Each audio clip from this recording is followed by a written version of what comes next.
देखिए, ये सरकार जो आज केंद्र में है, प्रदेश में है, आपको राशन मिल रहा होगा, 5 किलो राशन फ्री में मिल रहा होगा। लेकिन ऐसा नहीं है कि ये सरकार पहली बार दे रही है, इसके पहले की सरकारों ने भी राशन दिया है, लेकिन इतना ढोल नहीं पीटा था।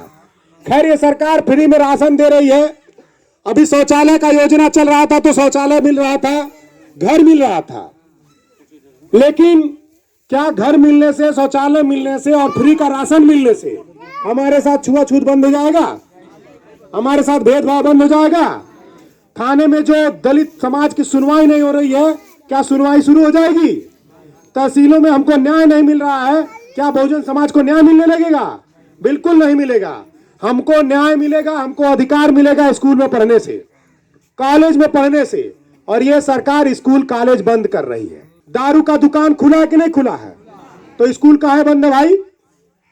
स्कूल इसलिए बंद है कि आपका बच्चा न पढ़ सके। ये फ्री का राशन जो दे रहे हैं, ये आपको हाथ पसारने वाला बना रहे हैं। बहन जी ने नौकरी दिया था, सबसे ज्यादा नौकरी बहन जी ने दिया था।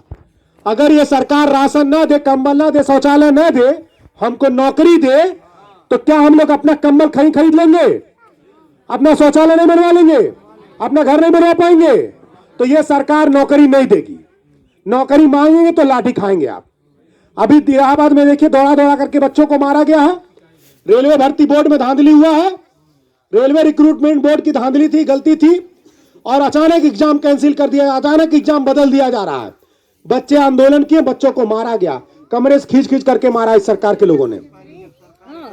तो नौकरी ये सरकार नहीं देगी। ये सरकार आपको भिखारी बनाएगी, मालिक नहीं बनाएगी। मालिक बनाएगी बहन जी। देखिए, जो सरकार फ्री में दे रही है, जो सरकार फ्री में आपको राशन दे रही है, चाहे आप आपके खाते में 500-500 रुपया भेज रही है, वो पैसा कहां से आ रहा है? वो पैसा आता है सरकारी खजाना से। और सरकारी खजाना कैसे बनता है? जो जनता टैक्स देती है, उसी टैक्स से सरकारी खजाना बनता है। वही पैसा सरकारी खजाना में जमा होता है। कितने लोग इसमें से टैक्स देते हैं आप बताइए? एक एक बच्चा टैक्स देता है। पेंसिल खरीदते हो तुम लोग, कितने का खरीदते हो? 4 रुपया, 5 रुपया, 3 रुपया। अगर आप 4 रुपया का पेंसिल खरीद रहे हैं, तो पेंसिल लकड़ी का बना होता है और बीच में थोड़ा सा कार्बन होता है। उसको बनाने में 1 रुपया ज्यादा लागत नहीं लगता है। लेकिन आज 4 रुपये में पेंसिल मिल रहा है ना, 3 रुपया उसके पीछे टैक्स है। और आप कोई भी चीज खरीदिए, माचिस खरीदिए, टॉफी खरीदिए, टिकुली, बिंदी, कुछ भी खरीदिए, उस पर दाम लिखा रहता है MRP 10 रुपया, 50 रुपया, जो भी लिखा रहे। और कोष्टक में लिखा रहता है इंक्लूडेड ऑल टैक्सेस। और इसीलिए बाबा साहब ने कहा है कि पढ़िए, पढ़िएगा तभी दहाड़िएगा। तो MRP 1 रुपया या 10 रुपया, और इसका मतलब क्या होता है? उसका मतलब यह होता है कि अधिकतम खुदरा मूल्य इतना, सभी कर जोड़ करके। यानी कि जो पेंसिल है, जो रबड़ है, या जो आपका कह लीजिए कि टिकलू, बिंदी, सेनु, कुछ भी हो, सुरती, खैनी, जो भी खा रहे हैं आप, उस पर टैक्स जोड़ करके ही उसका दाम तय होता है और वो बाकायदे लिखा रहता है। तो जितना आप फ्री का लेंगे उतना टैक्स बढ़ेगा, और टैक्स बढ़ेगा तो महंगाई बढ़ेगी। महंगाई बढ़ेगी तो आपकी तनख्वाह बढ़ रही है क्या? जितना महंगाई जो ने हिसाब से बढ़ा, तो हिसाब से मजदूरी बढ़ा था। जो ईटा, गारा, माटी कर रहे, पेंट पॉलिश कर रहे, उनकी मजदूरी बढ़ी नहीं बढ़ी। लेकिन महंगाई क्या हो रही है? बढ़ते जा रही है। तो सरकार आपको फ्री में कुछ नहीं दे रही है, आप ही से लेकर के और उसी में से थोड़ा सा आपको दे रही है। बाकी किसको दे रही है? अंबानी, अडानी को दे रही है। बहन जी ने जितनी बैकलॉग भर्तियां थी सब निकाल करके भर्ती किया। सबसे ज्यादा नौकरी दिया, सबसे पारदर्शी नौकरी दिया, और सर्व समाज को नौकरी दिया। बहन जी ने सबसे समाज के अंतिम आदमी को सरकारी नौकरी दी, सफाई कर्मचारियों को सरकारी नौकरी दिया। ये लोग ठेका पर भर्ती कर रहे हैं, 7,000 8,000 दे रहे हैं। बहन जी ने सीधे 8वीं पास, 7वीं पास अनपढ़ आदमी को, जो सफाई कर्मचारी का फार्म भरा, चयनित हुआ, उसको सफाई कर्मचारी बनाई। 35,000 40,000 उसके खाते में आ रहा है। 35,000 40,000 उसके खाते में आ रहा है, तो अपने बच्चे को पढ़ा रहा है। पढ़ा रहा है कि नहीं पढ़ा रहा है? तो आप लोग जान लीजिए, कुछ भी फ्री नहीं है। अगर आप फ्री वाली सरकारों को देंगे, महंगाई बढ़ेगी, टैक्स बढ़ेगा, और बर्बाद हम लोगों को होना पड़ेगा। तो कहने का मतलब यह है कि हमको फिर से बसपा का सरकार लाना पड़ेगा, अपने मान सम्मान के लिए, अपने स्वाभिमान के लिए, अपने इज्जत के लिए, अपने बच्चों की पढ़ाई के लिए, अपने महापुरुषों के इतिहास को जानने के लिए। और अगर बसपा की सरकार नहीं आएगी और फ्री का राशन मिल ही रहा है, बच्चों की पढ़ाई बंद है, भिखारी हम लोग बनते जाएंगे, मालिक नहीं बन पाएंगे। लेकिन बहुजन समाज पार्टी की जब सरकार रही है तो यही इस देश का बहुजन समाज अपने को मालिक समझता रहा है। तो बसपा का जो आंदोलन है, बसपा का जो काम है, वो आपको मजबूत करने वाला है। बाकी सब आपको भिखारी बनाएंगे, आपकी जमीन छीनने के लिए कोई साजिश लाएंगे, आपको फ्री में राशन देकर के आपकी नौकरी छीनने का प्रयास करेंगे। कोरोना महामारी देखिए, कोरोना महामारी आया, कितने लोग मारे गए। आज चुनाव है, बीजेपी का रथ चल रहा है, चल रहा है कि नहीं चल रहा है? तो वो रथवा वो समय कहाँ रहा जब हजारों लोग पैदल चलत रहा। आपके गांव में भी पैदल चल के आए होंगे लोग, आए कि नहीं आए हैं? बंबई से बेंगलोर से 2-3 हजार किलोमीटर से लोग पैदल चले आए। उस समय तुम्हारा रथ कहां था बीजेपी वालों?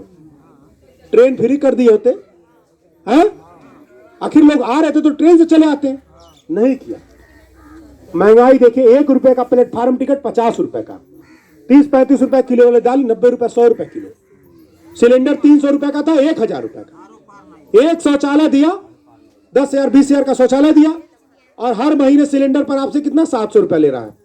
एक साल में कितना 8,400 रुपए एक्स्ट्रा ले रहा है कि नहीं ले रहा आपसे। तो कहने का मतलब यह है कि फ्री वाला कुछ नहीं है, सब महंगा करके आपसे वसूला जाएगा। अब बहुजन समाज पार्टी की सरकार आएगी। देखिए मुख्यालय महाराजगंज में क्यों बनाया गया? क्योंकि यहाँ के लोगों को गोरखपुर न जाना पड़े। जब जमीन कब्जा होता तो डीएम साहब के बल के भाग के जा पड़े तो गोरखपुर जा पड़े।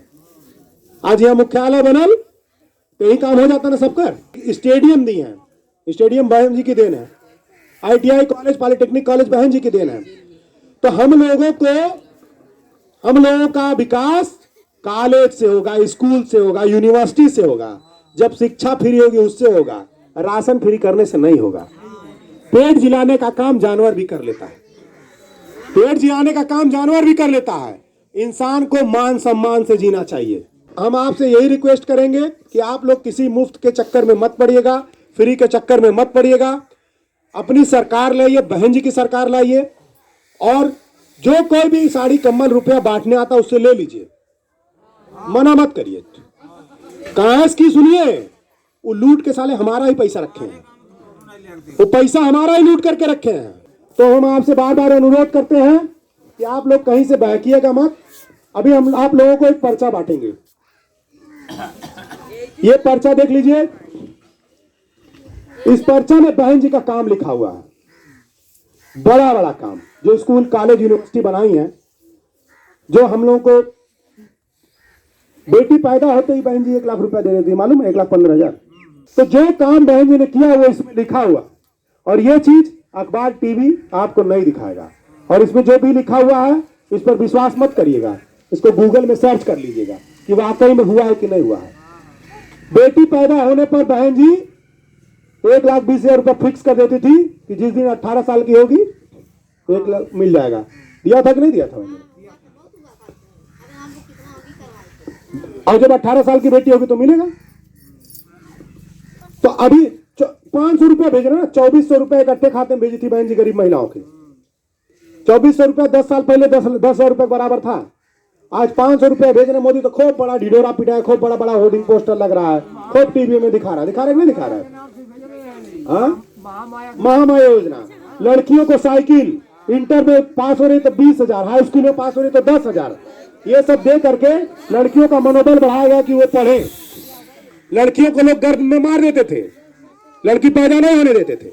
और महाराजगंज का सेक्स रेशियो बता दें आप लोगों को। सेक्स रेशियो का मतलब महिला पुरुष का आबादी कितना है? 1,000 लड़कों पर 940 लड़कियां हैं।